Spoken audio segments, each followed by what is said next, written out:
भारत को electronics manufacturing hub बनाने की कोशिशों में जुटी सरकार का लक्ष्य इस साल देश में कम से कम एक सेमीकंडक्टर प्लांट शुरू करने का है।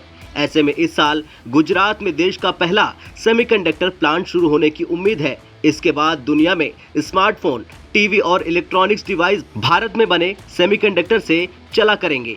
पहला सेमीकंडक्टर प्लांट उद्योगपति अनिल अग्रवाल की वेदांता समूह और सेमीकंडक्टर सेक्टर की बड़ी मैन्युफैक्चरिंग कंपनी फॉक्सकॉन का ज्वाइंट वेंचर है। दोनों ग्रुप गुजरात में अहमदाबाद के नजदीक स्थित धौलेरा स्पेसर इन्वेस्टमेंट रीजन में सेमीकंडक्टर प्लांट लगाएंगे। वेदांता और फॉक्सकॉन के ज्वाइंट वेंचर ने पिछले साल सितंबर में गुजरात सरकार के साथ एक MOU पर दस्तखत किए थे। कंपनी गुजरात में सेमीकंडक्टर प्लांट के लिए 1.54 लाख करोड़ रुपए का निवेश करेगी।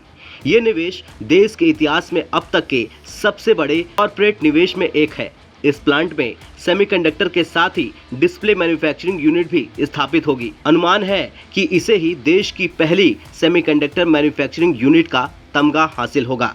वैसे तो वेदांता और फॉक्सकॉन के भारत में सेमीकंडक्टर प्लांट लगाने का जिक्र काफी समय से हो रहा, लेकिन अभी तक दोनों कंपनियों ज्वाइंट वेंचर ने ये साफ नहीं किया कि उनकी मैन्युफैक्चरिंग यूनिट किस जगह पर लगेगी।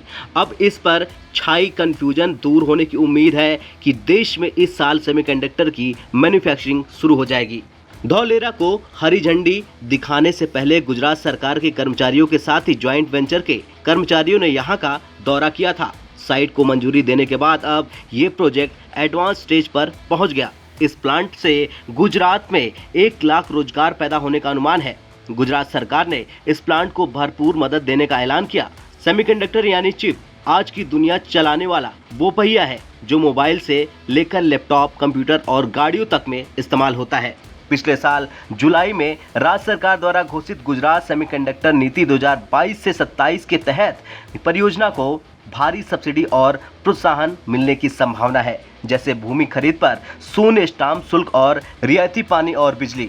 गुजरात सरकार और ज्वाइंट वेंचर के बीच पिछले साल इलेक्ट्रॉनिक और इंफॉर्मेशन टेक्नोलॉजी मिनिस्टर अश्विनी वैष्णव की उपस्थिति में गांधीनगर में समझौता हुआ था। गुजरात के मुख्यमंत्री भूपेंद्र पटेल ने इस अवसर पर कहा था कि दोनों कंपनियां गुजरात में प्लांट लगाने के लिए 1.54 लाख करोड़ रुपए का निवेश करेंगी, जिससे 1 लाख रोजगार के अवसर भी पैदा हो जाएंगे।